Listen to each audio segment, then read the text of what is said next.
Om Devim Prasanam Pranatarti Hantrim Yogendra Pujam Jugadharma Patrim Tam Sharadam Bhakti Vijnana Datrim Daya Swarupam Pranamami Nityam. Om Shanti Shanti Shanti. Om Sarada, propitious goddess, killer of misery and souls resigned, savior of religion in every age, by saints and sages worshipped, O motherkind. Give us love and wisdom, thou. Om grace incarnate, to thee we bow. Om peace, peace, peace.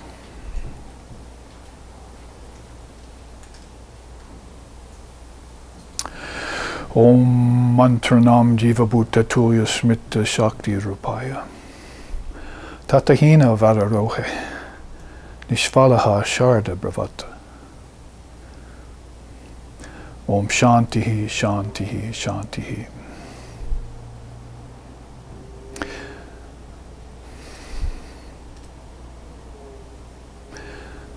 That one whom the seers of India have come to know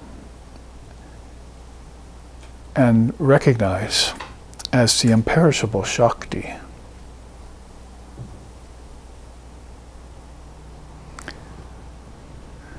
is the inner meaning in all the slokas and sutras and great sayings of the revealed scriptures of India. Without her, O fair ones, all the tattvas, like air, earth, fire, water, and ether, would be like clouds with no rain. She is the perfect I presence in all things, and the secret of all the mantras, whose very being is the essence of non-duality. Om peace, peace, peace. May peace be unto us, and may peace be unto all. Om Hari Om, Hari Om, Hari Om Tat Sat.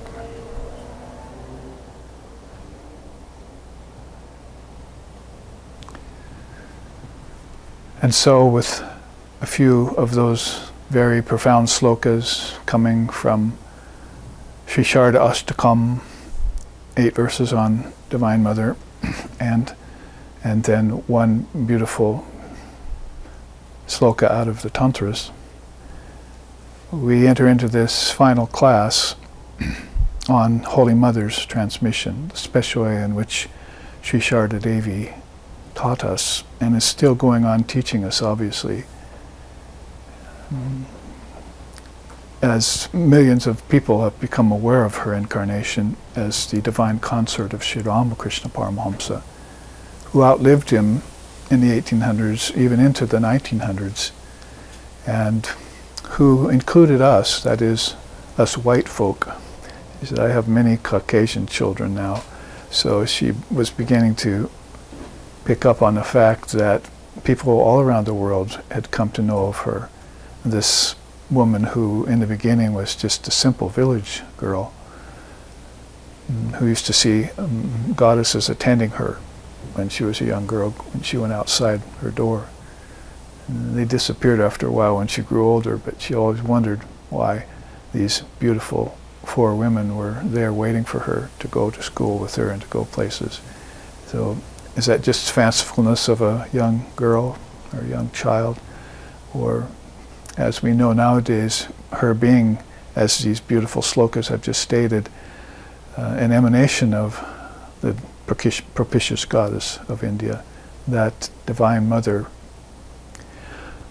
whom remains veiled in most cases to a greater percentage of people, but who has broken through and pierced that veil herself, to reach out with these kinds of teachings which we've been looking at particularly emphasizing karma and reincarnation in the first several classes, and beginning to touch upon the word and the mantra.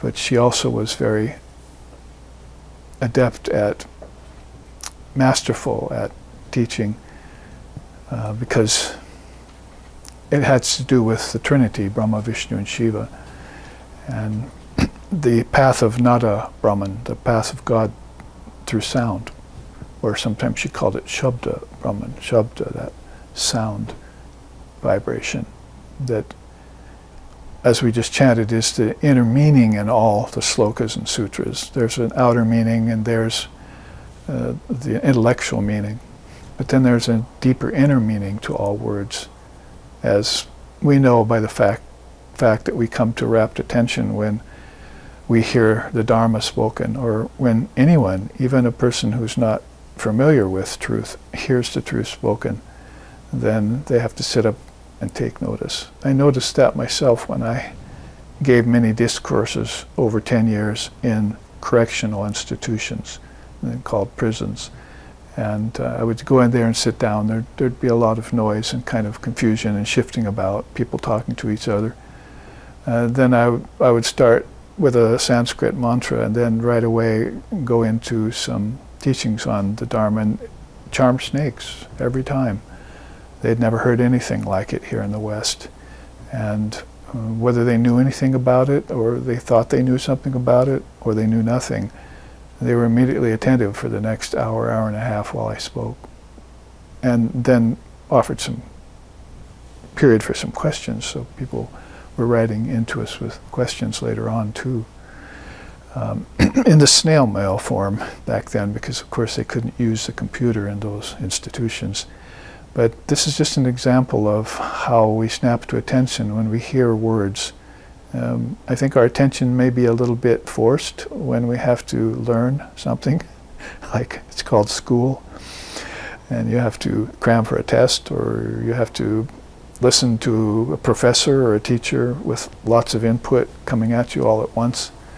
What they call apara vidya, science, arithmetic, and math, and all of that. Maybe when it goes to the fine arts like dance and poetry and music, then there's a little bit more attention on the part of people. It's not so hard to listen. But it's a galvanizing thing when the truth is spoken from an able perceptor, what to speak of an illumined acharya, like we had in Swami Vivekananda, who was, of course, using the term lightning. He was really a illumined soul, or a nitya siddha. As you heard a word like that, again, you would immediately go, what's that mean? I like the sound of it. I remember even in high school, when I was entering into my first year of college, they offered a bunch of courses there in Portland, Oregon, where my Swami was. I hadn't met him yet. And of all the list of languages I could take, Sanskrit was actually one of them. There was a professor in Portland at the time, whom I came to know later, and who became one of my students, who was a Sanskrit teacher there. And so I took that course, or I wanted to take that course, and my parents said, no, that's a dead language. And so I think I took some other language for a while, or a year or two. But later on I found out that Sanskrit was the most living language of all languages. The interest continued with me, and I would hear words like Kaivalya, or Samadhi, or Nirvikalpa, or Samsara, or even Maya. And it would grab my attention, even though it was the first time, at least in that lifetime, that I had heard such words. So that was the snap to attention feature of Sanskrit, what they call Deva Bhashya, the language of the gods. As this was a language in which, a vibration in which they had to use mainly for the art of sadhana, spiritual practice, which is a concentration on a higher form of language. You'll have to learn a higher form of Sanskrit, or language that will give you words that define such words as Kaivalya as being a freedom from nature. And mostly people get into nature, that's it, they are nature.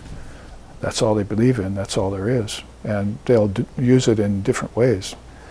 But nobody ever thinks of the magic tricks. I just put up a God blog, or I will put it up tomorrow, of Sri Ramakrishna's story as a magician came in front of the king, and he, like sleight of hand, all of a sudden produced, actually he came riding in on a white horse. He was a fakir, so he came riding in on a white horse, got off the horse and offered it to the king. This is a gift from a neighboring king. Would you like it?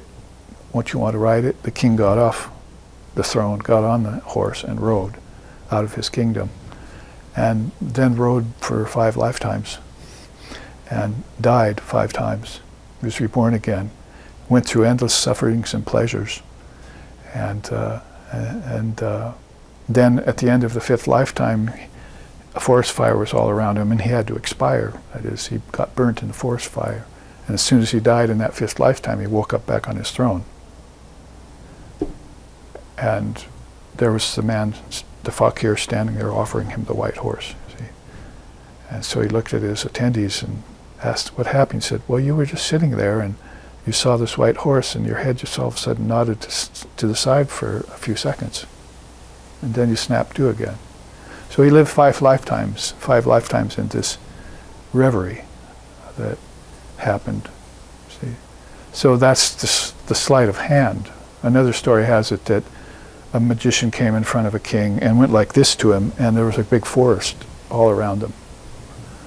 And the king was shocked to see this out of nowhere. But he was not like King Lavanya, who had had that horse experience. So he started looking at everything and studying it, and he made each thing go away with his scrutiny. All the trees disappeared one by one, vines, the creepers, the animals, they all disappeared, and only thing was left after that was the magician himself standing there smiling. So that was that king's last lifetime, because he had learned the art of discriminating through appearances. So this is what I mean about powerful words and teachings that take away false superimposition. I mean, that's called vivarta in Sanskrit, or adhyasa. You've got several words for that. And if you learn that, then you know that there's such a thing as that, because it's a word that has, it's a principle that has a word or a name. And that's the best use for name. That is, everything will get assigned a name, many names in many languages and all that. But if you know those words and names, then that's what will help you master the false superimposition or the prestidigitation of the hand of Maya, no matter where it comes from a magician or a fakir or from your own mental projections. You'll be able to study that and say, I render that nil. Everything's empty. Jump to the chase, Buddhism. Everything's empty. Shunyata. And that will then lead on towards a more fuller realization of purnyata. All of this is, even that which I got rid of with my own scrutiny, is also Brahman. Brahman as a reflection of the real thing. And so this leads to a culmination of these great paths in Mother India. Well, tune in, not next week because it's Christmas and we're going to have a day off there, let people and families be together. But the following month, the 5 Sundays, a month of Sundays in January, we'll talk about these great teachings in honor of Swami Vivekananda, whose birthday is in January. We'll talk about how to qualify yourself in these great traditions of Mother India. And there are many of them. There's not just one religion there. I mean, you could give it a general name, talk about a very weak word, Hinduism. You see, sometimes it's hardly even counted among the world religions, because people don't have a very high assessment of it. But if you say Vedanta or Vedas or Upanishads or Gita or something that actually has come out of Mother India, or you say the word Sanatana Dharma, and this is actually the eternal path that's timeless, according to who? To Sri Ramakrishna Paramahamsa said that. The eternal path of Mother India, the Sanatana Dharma, has existed beyond time, will exist after time is dissolved back into the mind. After these phases of time, and all the forms and worlds that went with it get dissolved back into it, then Mother says, I myself dissolve back into Brahman after I dissolve the worlds. So anyway, you're going to have, this brings us back to our main subject, Divine Mother, who is the owner, the proprietress of these wonderful teaching systems like Vedanta and Sankhya and Tantra and Buddhism and so forth. What was it? Sri Ramakrishna used to say, Veda, Purana, Tantra, Gayatri, Bhagavan, Bhakta, Bhagavata. That was one of his mantras. So there are 7 things that are extremely powerful, and they're all Sanskrit words. And so if you could take any one of them up and immediately be transported into a world of deep thought and transform your mind and slough off this habit of superficiality and preoccupation with external things which change all the time on you, like the shifting sand Jesus talked about. So that's my preamble to this final class on Holy Mother here in December, and followed by Christmas next Sunday. And we want to probably look at a few of the other facets that Holy Mother accented, because at the beginning of this series I was telling you she accented karma and reincarnation came forward a lot. And remember, she never left India, so she was talking to the Hindus there about their past lifetimes and about their karmas, because they, of course, accepted those 2 principles as relative as they are. It's not the ultimate truth to go talking about karma and reincarnation, because the Atman never gets born and never dies. So if you're focusing in on India's finest of all philosophies, that's called Advaita Vedanta. And say Buddhism, I think, is another form of Advaita Vedanta. So if you're concentrating in on that beautiful principle of non-duality, then the teachings of karma and reincarnation are secondary to that. If you haven't realized what you're concentrating on in terms of Advaita Vedanta, then karma and reincarnation still apply. And you're going to have to scrutinize them, study them, in order so that, like the king, you could see through false appearances as soon as they happen. The king who saw this magic projection didn't get all drawn into it and jump on a white horse and right away. He doubted it right away. So guess what one of the 3 pillars of Zen is all about? The first one is you must doubt. It's called the Great Doubt. And there are words for that in Japanese. So the minute you saw the magic projection of nature, prakriti, would be the Sanskrit word, then if some doubt didn't rise in you, then things could run afoul in your life. You could get sucked in to a magic show that's put on by an insentient principle that actually came out of you unbeknownst to you. So there's kind of the problem of it all, this tempest in a teacup kind of problem. It's where we see everything outside. It takes us so much time to figure out where the origin of it is, only to find out that it didn't come from nature, that nature came from us. And so it was all our own mind's play. Atman, that's not playing. See, he's not a player. Brahman's not a player. The mind is a great player, the mind-ego complex. So that's some prachabhikya, to use another Sanskrit word. That's really this remembrance of what the play is all about here. So that you're born into a lifetime where you know that the world's not real and that the soul is not an actor. See? The world is a play and the soul is not an actor. So the Atman stays free and clear of all projections that the mind engages in. So that light that has been gifted to us which Swami Vivekananda called living intelligence.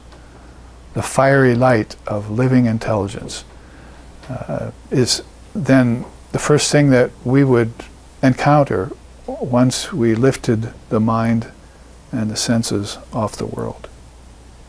I read that in the Svetashvatara Upanishad this morning. See,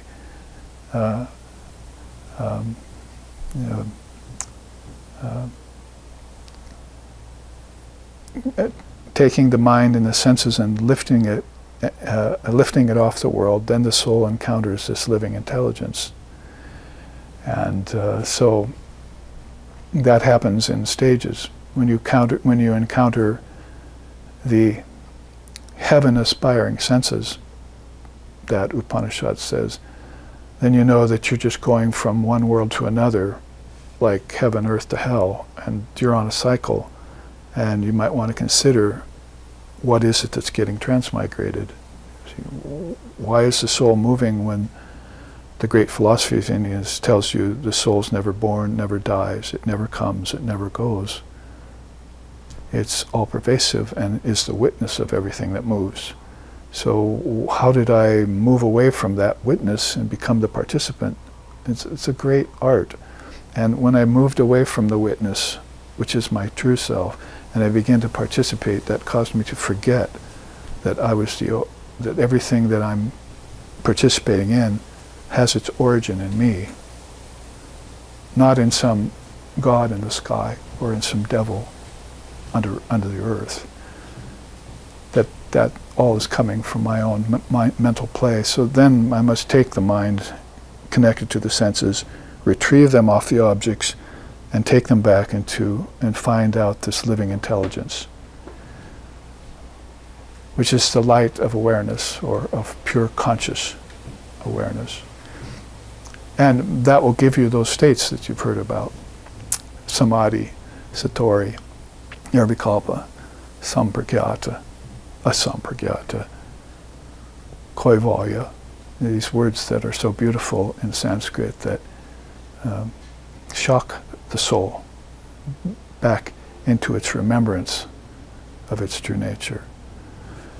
So how can we do that under piles of earth? Sri Ramakrishna said, everyone has that gold in them, but for most people that gold is hidden under piles of earth. You have to dig a long time to find the ever-conscious soul that's behind the false superposition of the mind, who is lost in Maya. So what's the quick way of doing that then? With cut to the chase kind of thing, you see. That would be the mantra. So Holy Mother talked first about karma and reincarnation to remind people of their predicament in this samsara, that Buddha called rounds of birth and death and ignorance. And then right away she would say, and here, take this mantra, my dear, and use it, repeat it, and know that it's connected to an inner deity, which is your friend. So people here talk about awakening your inner child or something, but in India we talk about finding your eternal companion. Forget the child, we want to grow up. Basically you have an eternal companion that's going everywhere with you, like Holy Mother had in the 4 goddesses that came to her when she walked out her door as a young girl. She saw these 4 women went everywhere with her. They asked her about it later and she said, I thought every little girl had those 4 women going around with her. See? So they disappeared later, you see. But anyway, it's the case that, you know, she's a manifestation of Lakshmi, Saraswati, Kali, and Uma. See? She's the 4 main aspects of the Divine Mother of the universe were there in Sharada. So that's why we're making such a big deal about 4 classes on Holy Mother with a seminar in between them on one weekend that we did 2 weekends ago.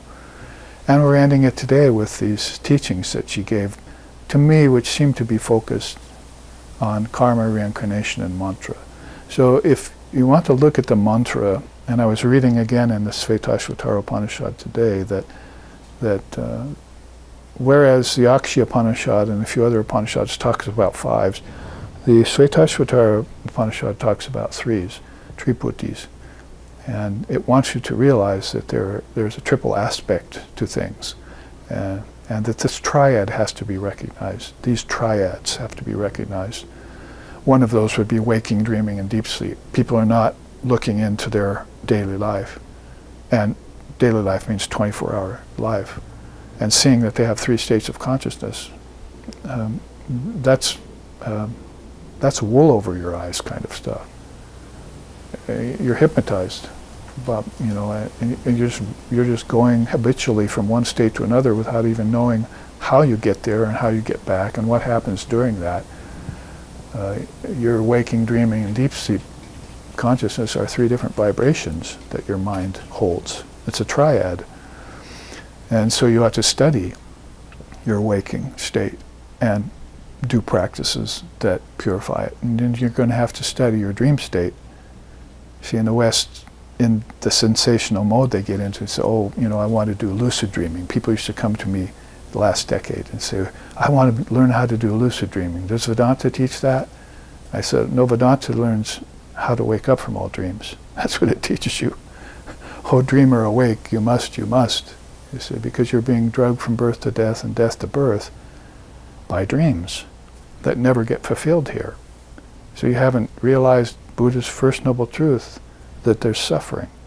So, dreaming also is accompanied with nightmare and pleasure with pain, joy with sorrow. And they come and hypnotize the soul into these rounds of hope, you see, and invest them with fear, and then riddle them with doubt. So my teacher used to say to us in Vedantic fashion, you must make fear afraid of itself, you must make doubt doubt itself, and you have to put death in its own grave. Oh, he was not mincing words, obviously. He would stand there in the podium and tell his congregation of 20 or 30 Westerners sitting there that this is what they had to do in order to wake up from all dreams. Utistata jagrata prapya varoni bodhata. Vivekananda used to say this out loud to wake you up at 3 or 4 in the morning. So you'd get up and meditate if you were on retreat with him. So it means arise, awake. Stop not till the goal is reached. Why are you sleeping? Why are you sleeping in dullness? See? Lucid dreaming, how about that you become aware that you are the dreamer? Have you had dreams like that, where all of a sudden you said, this is a dream, I'm going to wake up. There you are. That's what you meditate on the next morning. And what to speak of what happened to you when your ego went away. That's called deep sleep. That's the only time when you're free of that rascal. See? It's when the ego goes away. So another triputi then would be this AUM of Om, because that connects directly, the word connects directly with waking, dreaming, and deep sleep, called Jagrat, Swapna, and Sushupti. There's 3 nice words for you in Sanskrit. Jagrat, the waking state, and Swapna, dreaming. You're dreaming your life away, and nothing's going on. You're running away from the dreamer, and you're not getting anywhere. And then Sushupti, deep sleep. And deep sleep is not even known to us, because there's nothing to know there, and the ego has disappeared, and the intellect has stopped vibrating. What do you think will happen to an intellectual Westerner when deep sleep comes upon them? So there's nothing to cognize there, so they can't explain it. But a seer brings consciousness. I told you about this eternal companion that's with us all the time, seated in the heart. Adihi sasam yoga nimitta hetu, parastrikala takala pidristaha, the Upanishad says. Basically, it means meditate upon the Lord as your own self, seated in your heart. I mean, what about that's hard to understand? You're not talking about a dualist there, who's a faithful follower of some dualistic religion that believes in salvation and fears damnation. You're talking about a person who saw that this reality exists within them and nowhere else. It's not out here in Maya. It's only within the soul. This is all a projection of that. If you've realized it inside yourself, this becomes a nice projection. If you haven't realized inside yourself, it's not so nice a projection. That's called heaven and hell to the Hindus. They're in your mind. They're not places you go to. So if the places you go to are waking, dreaming, and deep sleep, and I've tried to make this connection that dreaming is heaven. There is no other heaven except your dreams. So when you leave the body at the end of your lifetime, the mind still exists. Your brain might not exist. Your body won't exist. But your mind still does, because that's the way your brain and body came from, as a projection. Study your Buddhism. So then you go to this region in the mind called dreaming, heaven. It just so happens in this case that you cut the silver cord that bound you to the body. You see, so you're not coming back from dreaming to waking. That's been cut. Either consciously by the Great Soul or unconsciously, happens to everyone, called death. The illusion of death, you see. Death is an outright illusion to the seers of India. It doesn't happen. It just seems to. Because the eternal soul, well, meditate on the words, eternal soul. You can't go up to the eternal soul and say, when are you going to die? He says, what do you mean? I'm eternal. Don't you understand the words that are coming out of my mouth here? You see, you can't kill what's eternal. What's unborn can't die. My body got born. See? But I didn't. So this waking, dreaming, and deep sleep is one great triad, or in Sanskrit, triputi. And then this AUM is another. And every mantra that Holy Mother learned about from Sri Ramakrishna started with that word, Om. I mean, if you're a Shaivite, it's Om Namah Shivaya. See? Or a Vaishnava, Om Hari Om Tat Sat. Or, you know, if you're Dalai Lama, Om Mani Padme Hum. See? That doesn't matter. Anywhere in India, if you've got a mantra, it starts with that one word. And AUM is waking, dreaming, and deep sleep. So if you're saying Om like a parrot, and you don't know, you didn't get the explanation from the person who gave you, called a guru, who gave you that, then you're just saying Om like a parrot and it's not doing you any good. But if every time you say your mantra and say Om, you realize that this is incorporating everything that exists within waking, dreaming, and deep sleep. All the worlds. There's not just one world here. There are countless worlds, variety of worlds right here, in the soil, in the water, in the mountaintop, in the clouds, microorganisms. Same way in the kingdoms of heaven within you, which again, Christ, when he said that, meant it's within you, because he followed that up in the Bible by saying, lo, some people say, is it there? Is it left? Is it right? Is it out there? And Christ said, no, it's none of those places. It's within you. So it's obviously not meaning your body, because that's just full of filth. He's obviously not meaning like within the earth. So he's meaning in your mind. That's where heaven is. It's a vibration. And in deep sleep, your vibration becomes so quieted that you're not using the five senses anymore. You don't see, taste, touch, hear, and smell anymore. Okay? Those are gone to you. But you have subtle senses in dream where you can see, taste, touch, hear, and smell in a dream. And so that's your dream body. See, you've shifted vibration, shifted levels of consciousness to your kingdom of heaven within. And you can dream all sorts of things there. But, O dreamer, awake, you must, that's only for very highly advanced souls to understand that. They're going to take the mantra and they're going to repeat it. And they're going to realize that it has these 3 or 4 levels to it. So let's look at that right now so that we, in this short class that we have to talk about Holy Mother's teachings, we do get an actual dharmic teaching from India as communicated to us by her. So again, we're talking about a mantra, which is has a seed syllable or two to it called a bijam, like Om Hrim or Om Aim or Om Shrim. So these are called bijams, they're words of power. That's why, and spent so much time talking to you about words of power when we started the class, that they make you come to attention. I want to know about that. See, it's like you saw a particle of matter, you wanted to know what was inside it so bad, you took decades and centuries to invent an electron microscope to split it. So now, inwardly, everything's made out of intelligent particles. These particles out here, you found out that they were dangerous when they were exploded. Dangerous that you could dominate over others with them, or dangerous that they would take you off the spiritual path and make you violent. So you went, no thank you, I'll follow the inner particle. In my dream, for instance, everything in my dream is made of intelligent particles.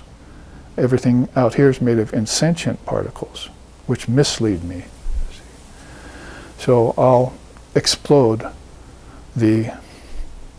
or maybe better say implode, these words that the Guru just gave me. See? So Om would be a classic one. If I could say A-U-M, it wouldn't be that hard to get yourself fascinated by the art of the word with a capital T, and reach enlightenment with it. So here you see in India how they divide it up. The quote here is, all the alphabets and their corresponding fractions and the mantras comprised of them are all intrinsically connected with the self. Okay, point number one. Don't forget that as we go on. Hold that. All of these vibrations, all these words and everything are connected to yourself. These are words inside of you that, by speaking them, caused objects. If you were in a place of nothingness and you said air, all of a sudden there would be an atmosphere. If you said water, waterfall would be there. So it happens in your dream. Why shouldn't it happen any other time? It just took a lot longer to happen out here, because to take something, make something subtle, solidify in the physical world takes thousands of years. But it's all done by a mind. And the more focused the mind, the quicker it happens. So, due to the influence of nescience, that's this cloud of ignorance that gets over people, so that when they go into a dream, they don't know they're the dreamer. And when they go into deep sleep, they don't know what happened to them. They come out of it, they can't remember who they were in deep sleep, and they can't even remember the dream they had. So they clutch to the waking state. Father of Yoga calls that clinging to life. It's one of the lowest hells you can get into, is to cling to life. It should flow, in other words. So due to the influence of this nescience, the Maya covers their true meaning and function, and the eternal self takes on a sense of individuality and assumes atomic proportions. So it left its atmic proportions, I like to say, and it decided atomic proportions are for me. Recitation of the mantra awakens the power inherent in the word and restores that meaning to it through wisdom. So these words contain wisdom, and you need to speak them. If you speak them audibly, then they're less powerful. If you speak them in your mind, they're more powerful. If you just think them, they're most powerful of all. That is, there's three kinds of reciting the mantra. You could speak it out loud. You can mutter it, like you see some of the Buddhist monks, walking around, you see muttering all day. What's the matter if you speak up? But no, they actually want to quiet it all down. And that's the subtlest type. If you meditate on the mantra inside it and repeat it with your mind, you're getting closer to the origin of words, which is what I just chanted, you see. Those seers of India realized her as the imperishable Shakti. She was the meaning in all the words. She was the secret of all the mantras. And her very nature was non-dual. the words came out and expressed the dual side of her. But if you take the words and run them back inside to their source, it tends to dissolve your thoughts. That's called dissolution of the mind stream, in at least 2 traditions I know of. So let's look at how this breaks down. I think out here is called the 4th stage, Vaikari. The 4th stage, she says, represents the articulate form of sound, at which stage the mantra charges and purifies the mind. So you have to bring the mantra out here and say it. You have to get it from the teacher who says it to you into your ear. And then you have to repeat that under his or her instructions. So she would be telling this to the people of her day in India in the 1900s when she lived. She would try and waken them up to this fact. You need to repeat the mantra again and again. So she gave it to some people and they'd come back after a couple of days. It doesn't work. So she'd say, oh no, my dear, you have to go on repeating this for a long time. It took for you a long time to forget your true nature, didn't it? And now you don't know anything about it. So don't you think it will take a little time to remember it again? Is it so easy to realize God, she said, after you've forgotten Him for lifetimes, centuries, millennia in Europe? So you're going to have to keep this current and bring, and the Word is the best thing to do that with. See, it'll bring up that inherent wisdom in you, that living intelligence, that'll cause your memory to remember who you are. And you just get a glimpse of that. Your foot is on the spiritual path, and you can waken up in one lifetime. They asked Swami Vivekananda, how long will it take for this to work? He said, if you're really a serious yogi or yogini, 6 months. So, ouch. You see, most of us are going, wow, I've been at this 20, 30, 40 years. Our founder was at it for 50 years. He, my teacher, God bless him, peace be upon him, Swami Sheshananda, was at it all 90 years. And he was giving it to us as he recited it. See, how did I remember her? She left the body and I came west to teach the Vedanta here. I remembered her through her mantra, which she gave me. So he would repeat that all the time and keep in touch with his eternal companion, his ideal. That's more than a guardian angel, if you ask me, and it's much more than awakening your inner child. We're talking about things that are extremely advanced in spiritual life. So they didn't take that lightly in India. That's how they came upon the non-dual strand called Advaita Vedanta. Get to that later. Anyway, so think about this as the 1st stage of the word. Oh, actually we're calling it the 4th because it's the furthest out. But it's the first we would notice. If we went to a teacher and said, give me a mantra, I want to get rid of this ignorance. This nescience is driving me crazy. You see, I'm just going around in circles and I'm not getting any satisfaction. So that would be the outer city of this world. This whole world is one city, and it's not real. So you have to go to Tripura Sundari. She's the most beautiful aspect of the goddess that holds all the 3 inner cities in her. The triad again, the Triputi. She holds these 3 cities, Puris, inside of her. And they're veiled by the ignorance that's going on out there. People are veiling the truth from themselves. But she holds the word that can penetrate through those veils and thin them out. And they do thin out in deep sleep for you. You just don't know it. You're hand in glove with Brahman, with God, with Allah, with your own true self when you go into deep sleep. It would just be a matter of somehow opening a single eye there to see the whole charade of what's been going on, and which captivates and turns into charmed snakes the 7 billion people in the physical world. And don't forget the ancestor world, which is beyond this world. The Bhuvar Loka and the Swar Lokas, these beings are also completely enchanted by the exterior play of phenomena. I can't think of a better way to say it. The Buddhists like that too. It's phenomena. It's things that are happening that aren't really happening. And when they're happening, you take them to be real, and then you get involved with them only to be disappointed, but then you don't learn your lesson never to get involved with them again in your next lifetime. And just go on attaching to things. Oh, you know, get your hand slapped. And you say, oh, I think I'll grab onto the next thing now. It's like a child that can't let go of things and learn its lesson. Just let go and wait for mother to come. As Sri Ramakrishna said, the child's happy with his red toy for a while, then he gets bored with it, throws it away, and what's he cry?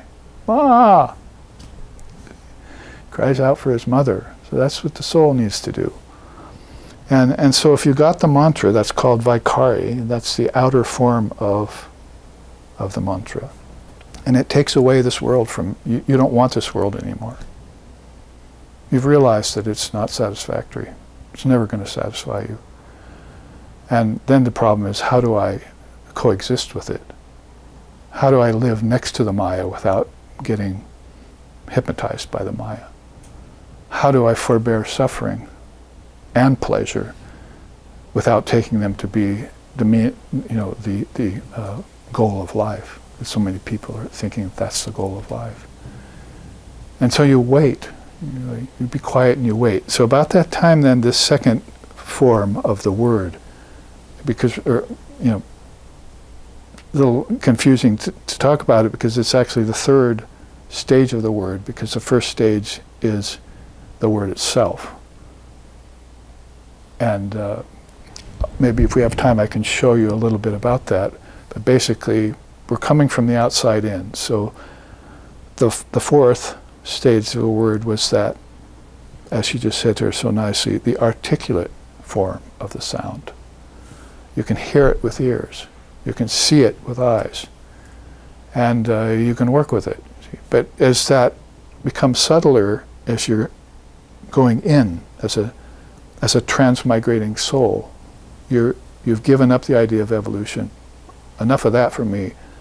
Now, no more birth in the womb of matter for me, only emanation from my Divine Mother.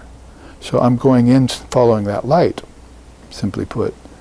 So the next stage of the word, which is vibrating somewhere deep inside, and I haven't found it yet, is called this Madhyama. Madhyama means middle ground. So she says, Madhyama stage acts as an intermediary between Vaikari and Pashanti. It represents the third and slightly gross form of sound. Here the seeker perceives the interior realm that remains, but still remains clear of them, accesses occult powers, yet resists them, and feels bliss, but rises above it.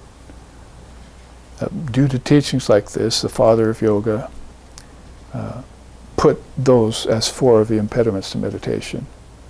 If you get attracted to the occult powers, like I arrived here today, got out of the car, firecrackers, right? They're already getting ready for New Year's. That's occult power, see? You like to blow things up. You still have some fascination with explosives or something like that. All the armies of the world are just little children playing in the mud with explosives, creating new tools of destruction. It's insane. Of course it's insane. Any sensible person knows that. But they have to also come to know that that's the nature of ignorant people, and that's the nature of this world, is to constantly go through cycles of creation and destruction in rounds. It's just a matter of whether the soul is going to buy into that as being the ride that it wants to take, or if it wants to get off the circus wheel of the world and get free and never come back here again.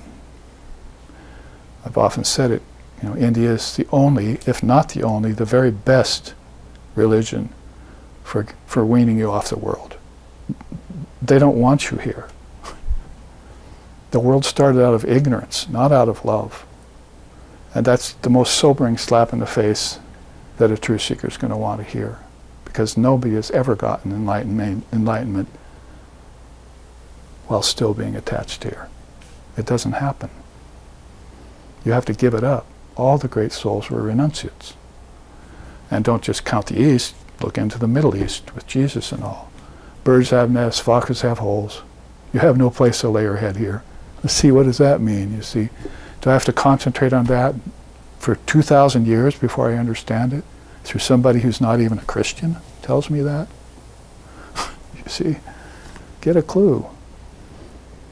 This is why the 4 stages of the word are a non-philosophical, non-theosophical, non-denominational teaching that is just pure, coming from the source. You're not talking about some particular religion when you talk about the Word. Even Jesus said, in the beginning was the Word was with God, and the Word was God, so people knew about it. It's just that it became lost to their memory over time. When what? When these occult powers started taking over the mind's attention. And also when this false bliss came to you, when you thought that you had got everything under your control. You see, that's the ego gloating, you see. But it's cruising for a bruising, you see. Some expressions, Western expressions rise in the mind. So that's the 3rd stage, okay? So 4th, inward to the 3rd. This is all a word, one word that's vibrating at different levels. In the beginning was a word, we're moving towards that. And when we get there, we'll find out that the word beginning just doesn't cut it. Because this is an eternal thing going on all the time. Nobody strikes the sound of the word. It strikes itself spontaneously all the time. So nobody causes that word to vibrate. It does it itself. Now, which level of the vibration do you prefer to remain at? You see? Like you're on the top of a huge Himalayan peak at a Buddhist temple, and you've got a huge bell there that's 5 times bigger than you, and you've got a rope that's tied to a log that's 8 times taller than you, and you just throw that log at that bell, and it echoes across the slopes of the Himalayas. You ever done that? You can actually do that on Oahu over here, the Buddhist temple. Beautiful big bell and a nice log and a big rope, which you can just go up there and sound the word. See, anyone that goes up there and just does that for sensation, then it's beyond me. It's so symbolic what striking that bell is all about. It's creation, and is preservation, is dissolution. And is it all over? No, it all went back to the potential in the bell. Everything is eternal. And sound is one of the best mediums for which to realize that. So the 2nd stage here is called Pashanti. 3rd, but we're calling it 2nd here as we go inwards towards it. It's 3rd. Pashanti represents the subtle and 2nd stage of sound. Om, perceived earlier, now turns into light, or jyoti. An indrawn state of witness is prevalent here, and the soul experiences pure awareness beyond bliss. Pashanti Vak means word, is divine vision. The supreme speech of the Vak Devi, unmanifested and full of spirit.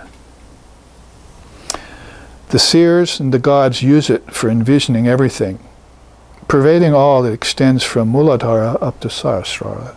You know those words? There are 7 chakras. Muladhara is at the base of the spine, Sahasrara is at the tip of the crown of the head. So that word extends in all those levels of consciousness, in Kundalini speak anyway, the way Kundalini Yoga would describe it. So all the gods and the divine beings that are at those different lotuses or vortexes of inner life use the word for envisioning things. It's a very profound way of looking at that. And actually all of us used it out here when we fashioned America. Some group of souls got together somewhere in a disembodied state and said, well, you know, we can use that bit of power there to produce a country called America. I'll see you there in about 50 years. See? Make sure and choose your parents now. See? And that's what we all did. So using the word to produce worlds, that's the word equals worlds. Because this is all vibration. So where did the vibration originate from is what the seers ask. And then they began to trace it back in. We'll call that Vaikari, the fourth state. It's external. We'll call that Madhyama. It's a middling state where everything goes, leaves the gross utterance and goes to the subtle. Now we're at the Pashanti state where everything's just thought. You don't have to say it out loud. You don't have any senses with which to speak it, actually. You just think it. And that's the whole secret of creation. It was thought. It wasn't created. You can't create something out of nothing. It got projected from a great mind that thought it. It used it to think things into existence. And you're doing that every night in dream and deep sleep.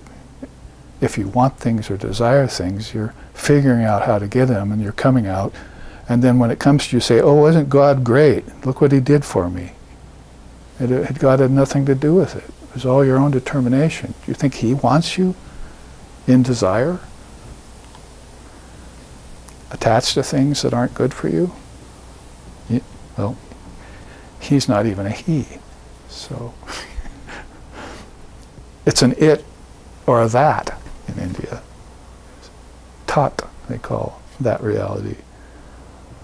So if you were to move beyond this desire to use occult powers for bliss and realize that there's a great power there inside, then you would arrive at what's called Paravak. That's this fourth stage. The Para stage is, Para means supreme. So now you come up to the word as a soul, as a disembodied soul. You still have a kind of a body, and you see this great light, or you hear this great sound. If you're more visionary oriented, you'll see the light. If you're more mystically oriented, you'll hear the sound. Jyoti and Shabda, those are called. But she said here earlier, they really turn into the same thing at that state. And you see the word, and you see everything emanating out of it.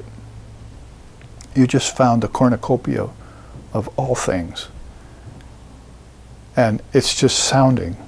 And as it sounds, worlds are being projected, sustained, and dissolved all the time.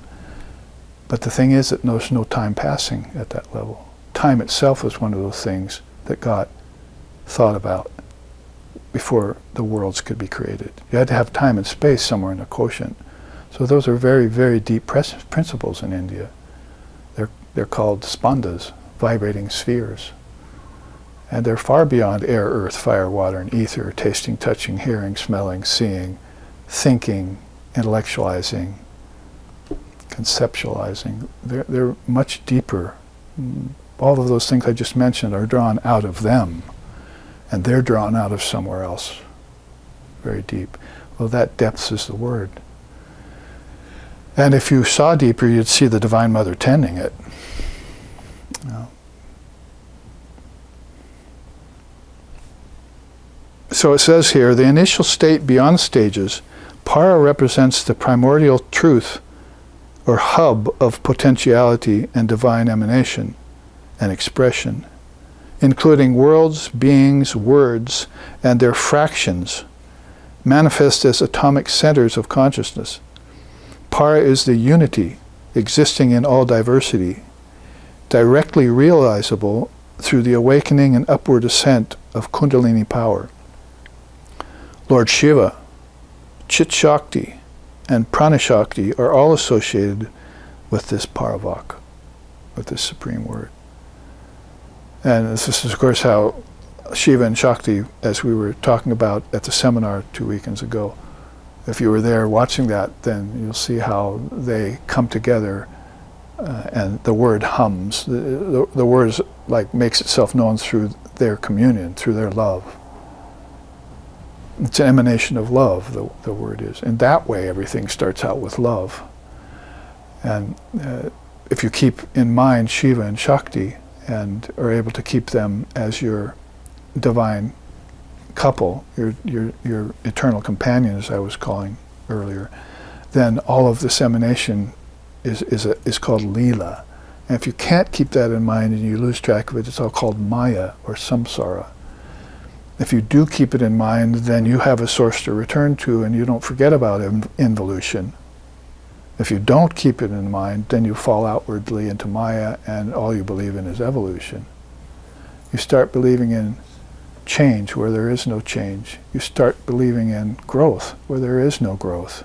You start believing in birth and death where there are none. There's just one indivisible, timeless, deathless, changeless reality called Brahman, or call it by other names in other traditions, and you are that. Once you see it and name it, you can't separate yourself from it. That was all ignorance that you had, that I and my father are two, or different. Now, more and more, and for this path, I and my mother are one. We're inseparable.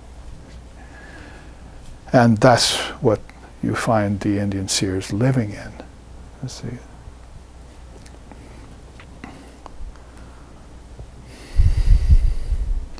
And singing about. You should probably put a little of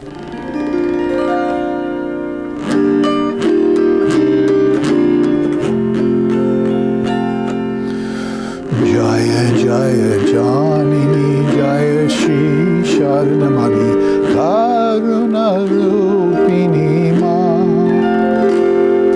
Jaya Jaya Janani Jaya Sri Sarada Devi Karuna Rupini Ma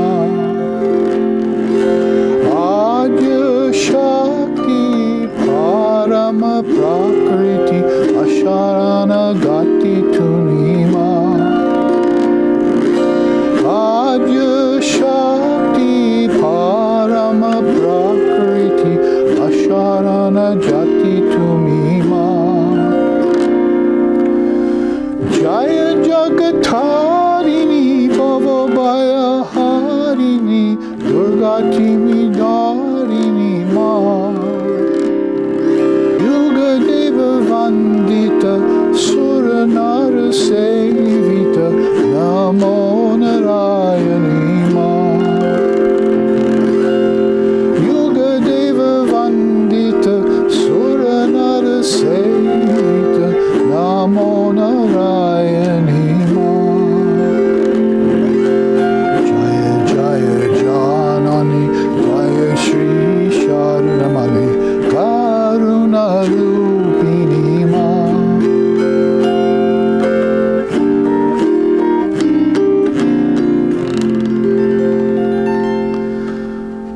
So they sing names of victory. Jaya Jaya means victory, victory to the Divine Mother of the universe. And so, as I chanted at the beginning of the class, they remember her as the imperishable Shakti through these ages. And they strike up the traditions based upon this wisdom. Sankhya for Lord Kapila, and Yoga for Patanjali, Vedanta for Vedavyas, Buddhism for Lord Buddha, and so forth. The mother of the Buddhas is very well known in that tradition. And so all of these traditions in India are traced to Mother, and the way they trace it is through the word, and the means by which they trace it is the mantra. See?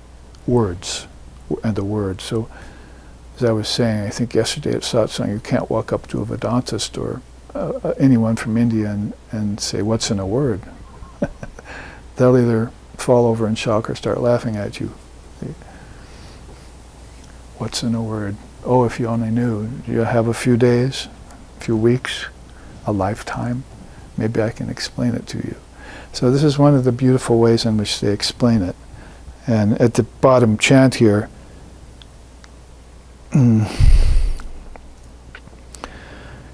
I give you initiation, that's giving you the mantra in a special ceremony. I give you initiation because you show signs of being a noble soul. See that you do not betray me. You are perfectly satisfied if you get the sacred mantra, but you never think of the consequences. So I was trying to describe that a little bit. You see, the consequences of coming to a great soul and getting the mantra is that you're renouncing the world at that moment. I don't think people in the West who I saw going to my teacher and other teachers knew that. They thought somehow the mantra would just make their life better. The question is, how does it make it better? It gets rid of your attachment, it gets rid of your nescience, and then everything shines with the light of that Brahman. You can actually enjoy things much more when you don't enjoy them out of fear of losing them, when you don't enjoy them because of attachment to them, when you don't enjoy them because you have doubts about them or yourself. Those are the things that get destroyed. And then, as Swamiji said, nobody knows about enjoyment here. He laughed when people said, you know, well, we're attached to our enjoyments and so forth. He said, well, that's kind of a low-grade teaching in India. They don't know that there's an exquisite enjoyment to be had. So here's a world-renouncing sannyasin monk saying this, whose greatest ideal was Divine Mother of the Universe and his guru, Sri Ramakrishna. And so there must be something very deep and powerful in those words that he had. So in the remaining time, and it might help us to look at this 4 stages of the word. In this way, they're calling it 4 stages of knowledge. And if you'd like to come closer and sit closer so you can see it better, you can. Please feel free to. But 4 stages, because it's very beautiful. We've got this wonderful waterfall from our Hawaiian Islands, a double waterfall behind us, and then some superimpositions over it that give it that artistic beauty, which the word very much deserves to have. So we just looked at it in terms of the 4 stages of the word, right? But now we're giving it a second title, an accompanying title called 4 Stages of Knowledge. So you could see how words, knowledge, or maybe even a better word would be wisdom. I think I've always liked the word wisdom and thought of it as being higher than knowledge, because there is a kind of lower knowledge which people make their living by called apara, relative wisdom or knowledge. But if you had a word wisdom, jnanam is the Sanskrit for it, then that would be better assigned to this 4 stages of wisdom.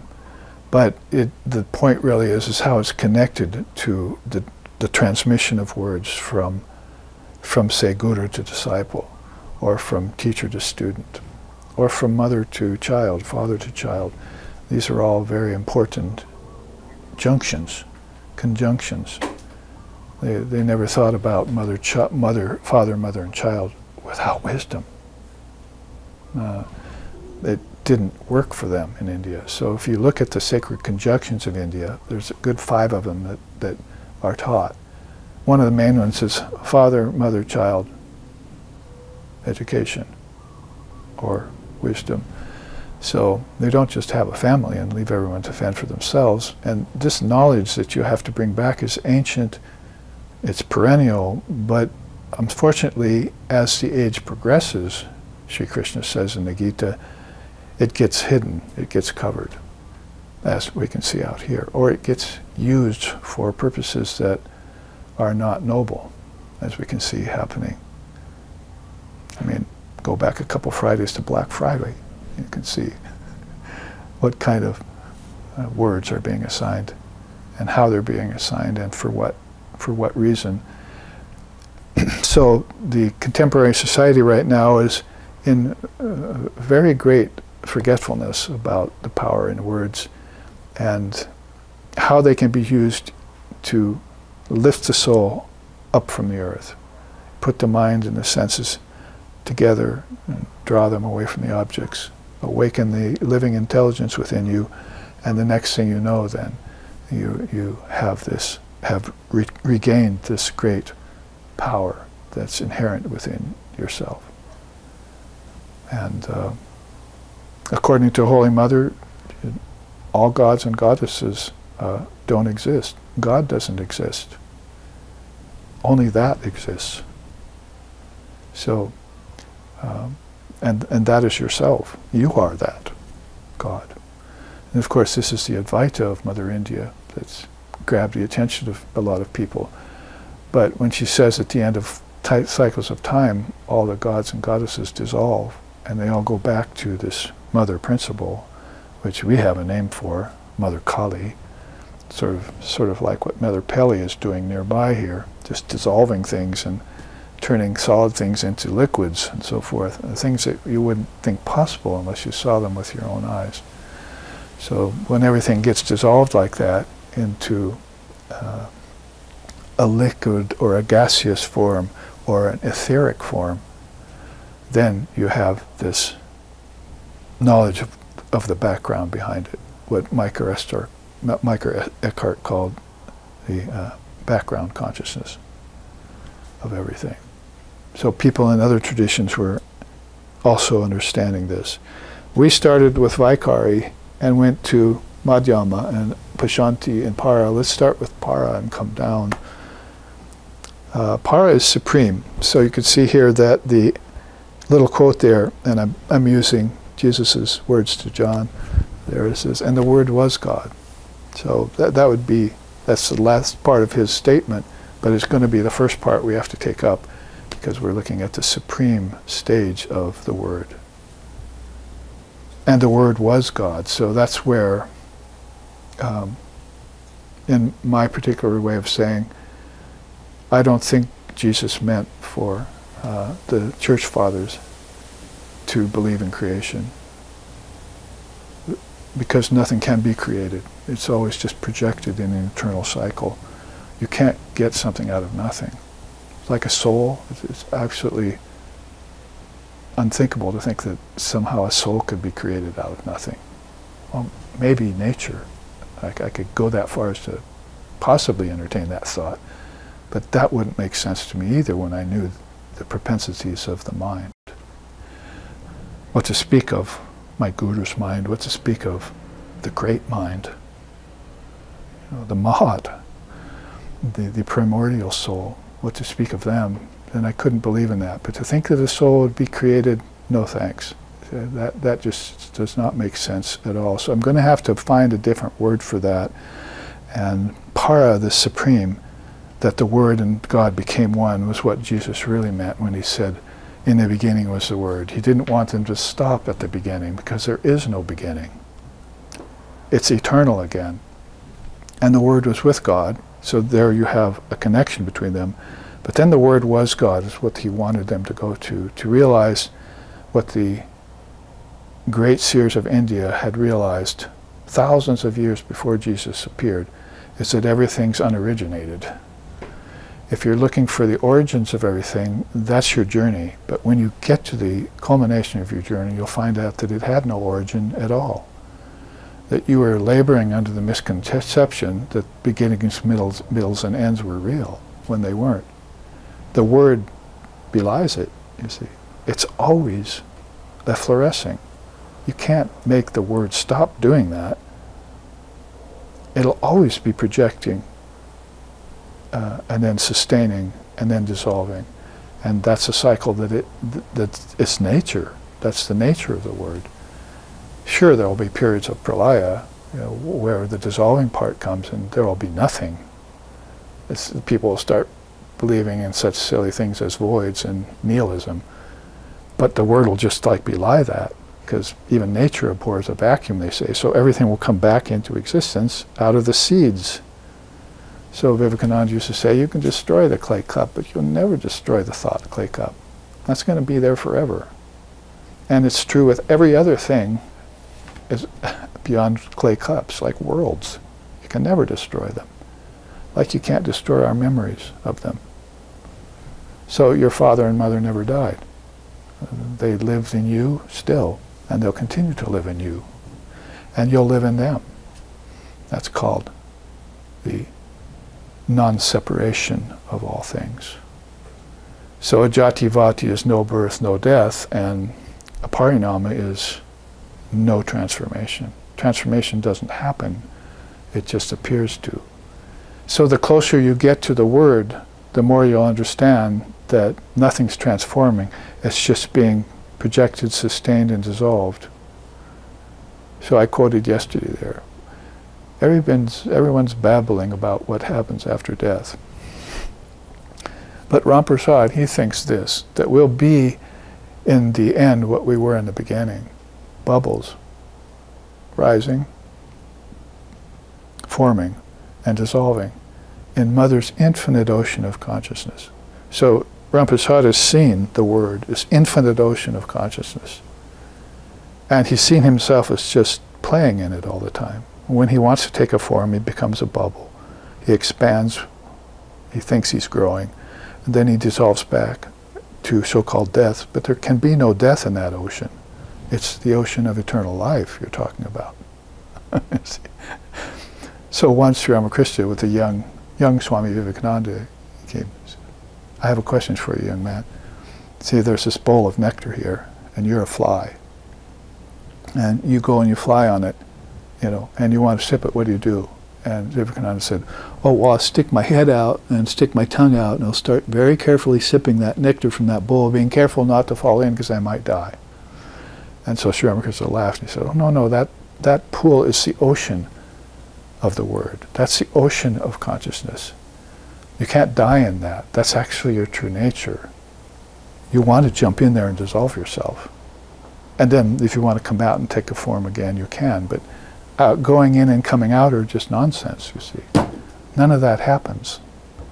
There's all just one consciousness that's all the time showing itself through this great light or this great sound. So you can see the accompanying with para there, pure knowledge abiding as Atman. Paravak is the essence of sound, Shabda. It's formless form of the Divine Mother, and it's Purnahata. It's the I in its fullness. It's not the I in its pretense of an ego. Like, I'm an I, you're an I, there's a bunch of other I's, and so we're all separate. At that level, you know that there's just one consciousness, and you're it. And everything has been absorbed in that. It's like all the flies in the world came to that bowl and just jumped in and drank their fill. So they're calling that static, stationary, and perishable. Then in the beginning was the Word. So if you want to go back to some place where all of this came burgeoning forth, then you'd say Pashanti in Sanskrit. Whereas before everything was supreme, now this is in a transcendent state. It's the intelligent plane of pure ideas. So Pashanti Vak, that would be that undifferentiated unity of everything. You can see an Om sign draw there with little seeds, right? So those are those bijams we're talking about, those words of power. They have their so-called origin in the word. They come out of the word, like every bijam comes out of Om, and all words come out of vibration. Then that's where they're lodged here at the Pashanti level. And it's a word, a level of potential, of manifestation of pure vibration. Thinking about it, meditating on it, I've thought to try and explain it as that all of a sudden a space was, and nothing had formed in it yet. And so the space was forming to make ready for something to happen. You know, sort of like giving birth to a child before it's even developed. So, you know, it's everything is there in the womb to feed it, to nourish it, and eventually to grow it to a certain point. So in that way, Pashanti Vak is kind of like that. Whereas para, there was no idea and no leaning towards any kind of manifestation. Again, it was just perfectly content to be formless, empty, blissful, and all that. But all of a sudden, and that's where we studied again at the seminars, some ideas about Shiva and Shakti coming forth, drawing things into expression. That's a tantric, more of a tantric view. And this is more kind of combination of Veda and Tantra here. So basically that's what's going to happen. There's going to be a space created for something. And the bijams are there. So that's subtle sound. And this is just the absence of all vibration. This is subtle sound. As you come down towards the Madhyama intermediary state, then you have Madhyama Vak, differentiated unity. And the beautiful thing about this is, and the word was with God, means that all of a sudden the soul is aware that it has to gather things together. So here are some of the things that would be floating in this indeterminate Vashanti, and that needed to be found and gathered together in order to produce things of the world, solid things. That's concept, thought, sound, and meaning. They're all floating indeterminately in Pashanti. And so a conscious force is going to get in there and it's going to start to think, there's a concept, here's a thought or a series of thoughts that go with it, and that has a sound, and it has a meaning. The sound has a meaning. So this is the first sign, you might say, of the Madhyama state, this intermediary state of differentiated unity. Everything is still unformed, but you realize that there's everything, all the materials are there for creating worlds, beings, in time and in space. Even the concepts of time and space would be found there. And all headed towards this rudimentary. So you've gone, I've used different ways of saying this so that you can look at it either philosophically or scientifically or through the tradition itself, how they would describe it, and even with English. So from transcendent to intermediate to rudimentary out of this para, this supreme state. So the rudimentary state is called Tvani, or gross sound or speech. So all of these things come together and it's knowledge made manifest. And up here it was still thought vibration as concepts. So when it came together in the great mind, and this is not only happening in a flash, but it's happening all the time. Sri Ramakrishna said when he meditated on the word and saw it, came close to it, he saw that all the worlds were being projected and sustained and destroyed in it, but no time was passing. So down here at the Vaikari level, we're so convinced that time is real, and we divided it up into seconds, minutes, days, months, decades, lifetimes, centuries, lifetimes. And so we're moving at a very slow pace here at the Vaikari level. So that's a kind of nescience that settles over humanity when they think that way. But the seers have started to think inward. By using the stages of the word, they begin to think that all of this came from a thought or from a concept. And it's a subtler vibration to think that way. And so the curtain of nescience that's right here between, as they were saying, the low center at the spine, the Muladhara, she was saying in this other chart, and what comes later when you go inside toward the Sahasrara, here, Muladhara to the Sahasrara, this curtain of nescience here, or a knot of unknowing, gets penetrated by thinking that way, and you begin to work your way back into this mind-only school conclusion that everything got projected, and it was not created, it was actually projected. and then it lived for a while, like those bubbles rising, dissolving, and forming and dissolving again. And then it can even go beyond that to an undifferentiated state. That's differentiated unity, means, oh, there's unity here, but I'm seeing differences. But as you go deeper, deeper into your own consciousness, you'll come to the Pashanti stage, and you'll see that now I'm at the stage of undifferentiated unity. Well, that's samadhi, or satori, or at least the beginnings, the doorways to, like Savikalpa Samadhi they call it, or Sampragyata Samadhi with the father of yoga, that this is all of a sudden an aha moment. This is a jaw-dropping moment. This is the epiphany that the spiritual aspirant's been waiting to have.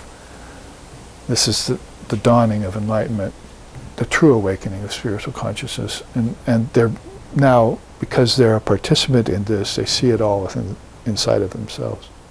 So it's not a cliche anymore, it all exists within you. You're actually proving that to be a fact, as many thousands of seers have done.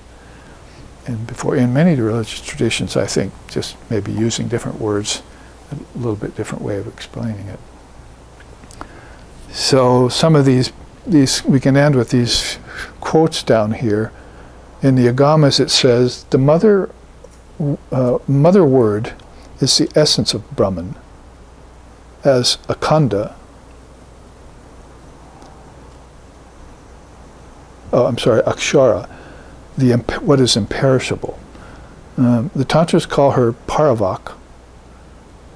The Vaidika scriptures designate her as Shabda Brahman. So you're seeing that she has been recognized in various traditions or paths, darshanas, from time immemorial. And the Tantras say it this way: no one sounds the word voluntarily, nor can anyone prevent it from being sounded. The deity presiding in the hearts of all sounds it spontaneously. And that's why it's birthless and it's deathless. And you don't need to fear death or fall into ignorance of your true nature, because that's an eternal principle that you can prove to yourself even by understanding words from teachers. It would be better for souls if they understood the para vidya level of words before they came into the world, but that age is past. In the Satya Yuga, they say that happened. But in the Satya Yuga, it was really difficult to convince people to go through the ages. Once they saw the truth, they saw the ages, they didn't want to go into them. Holy Mother tells that story. And basically, Lord Brahma projected the worlds, and the souls came. They're beautiful, aren't they? Yes. But I don't think I want to enter them. So the souls ran away, and then the Creator, Lord Brahma, found out that his purpose for the creation was being frustrated. So he went to Divine Mother and asked her, what happened? They're not buying it. Oh, I forgot to give you the seed, bijam, for Maya. Here, try it again and put this in there. Mix this in, you see. Like the cartoon you see where God is making the worlds and he's adding in a bunch of stuff, you know, earth, air, fire, water.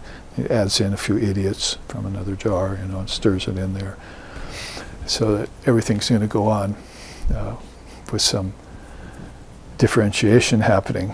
So in that way, Brahma went back and took this seed and mixed the seed of Maya in with his next projection, and people loved it. And they dived right into it, and they went through the 4 yugas, hundreds and thousands of years long, took many, many lifetimes.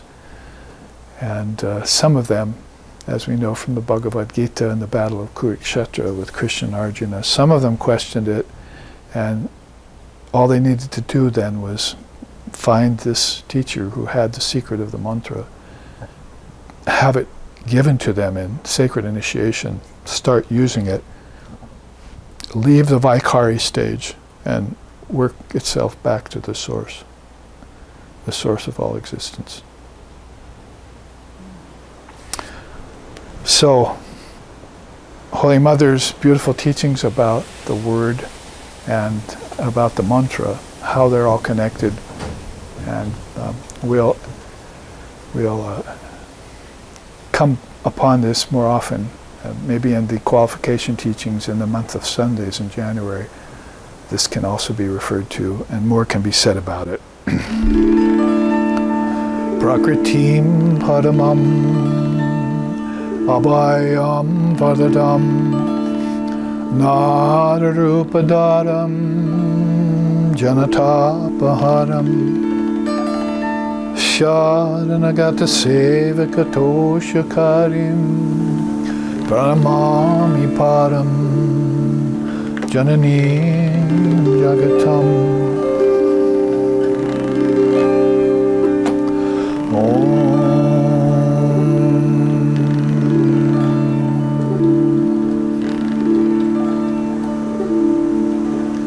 O Mother Supreme in human form, granter of boons and of bliss, distress of our souls removest thou, givest us contentment and peace.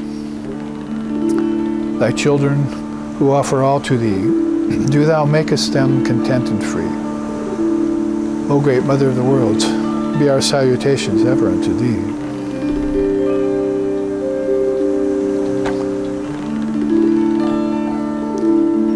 Jananim Sharadam Devim Ramakrishnam Jagadgurum Pranamami Mahurmahu.